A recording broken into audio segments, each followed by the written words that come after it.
2016, 80% of evangelical voters cast a ballot for Donald Trump. And despite the more lurid events of his first term, President Trump still enjoys a 72% approval rating amongst evangelicals. I dominated with the evangelicals. A lot of people were surprised. But that support is sagging, if only slightly. Rob Shank has been one of the country's most effective and notorious political evangelicals. A fire-breathing anti-abortion activist, Shank fought alongside infamous Alabama Judge Roy Moore, blocked access to abortion clinics, and, with an office on Capitol Hill, spent decades lobbying Republican senators and presidents. But Shank recently shocked his former comrades by softening his strident message and excoriating them for making what he sees as a Faustian bargain with Donald Trump.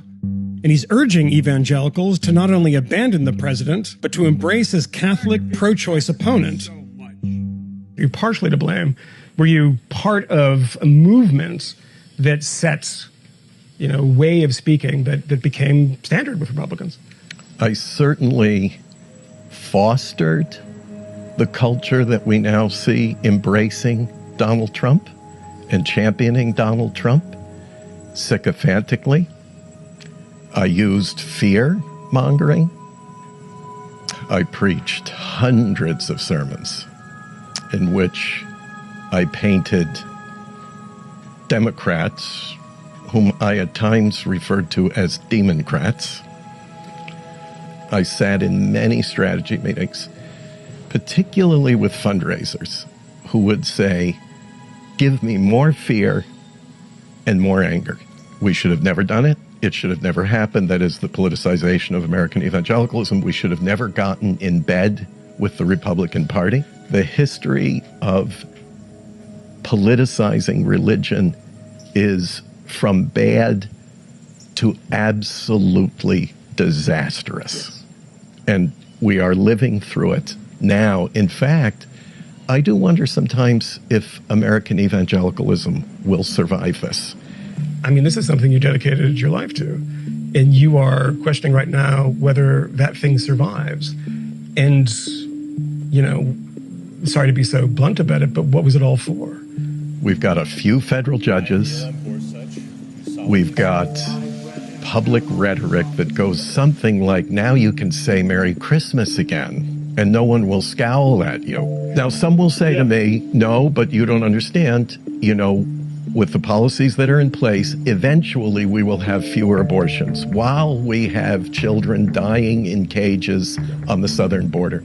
How many 14-year-olds and 9-year-olds will you trade for some newborns? That's untenable. Absolutely untenable. Was that the moment with Donald Trump where you said, this has gone too far?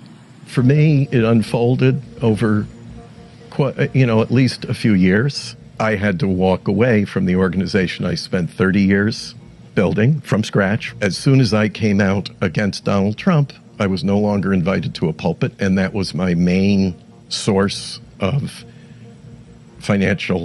recruiting financial donors for the organization. Money is used to control our voices. I can't tell you how many major donors sat down with me and said, "You go against Donald Trump, I'm withdrawing all my financial support." This happened to you? This happened to me. But you went against Donald Trump? I did. I think my colleagues would like to say some of the things that I'm saying now about Donald Trump, but they can't risk $100 million a year budget. But they risk something else. They certainly risk their integrity, their inner peace, and very often their families. Very often. And that's tragic. So there's a lot placed at the altar of Donald Trump. We just heard the Republican National Convention said we don't have policies anymore. We have no platform. It's whatever Donald Trump feels like doing today, this afternoon, tonight, tomorrow, Friday. It's all him. That's exceedingly dangerous. To me, that's the definition of a cult. What you have in the Republican Party now is a religious cult. If you look at the Democratic Party, its policies are far more consistent with what I call Sermon on the Mount and Matthew 25 priorities. Because you're I mean, to be clear about this, you're very much in the minority. We're always going to be in the minority, but minorities can do very important things in a democracy. It just takes a small number of evangelicals to make a very big change in this election. We need to vote what is right and good regardless of party label. We need to do the most amount of good for the most amount of people in the most amount of ways for the most amount of time.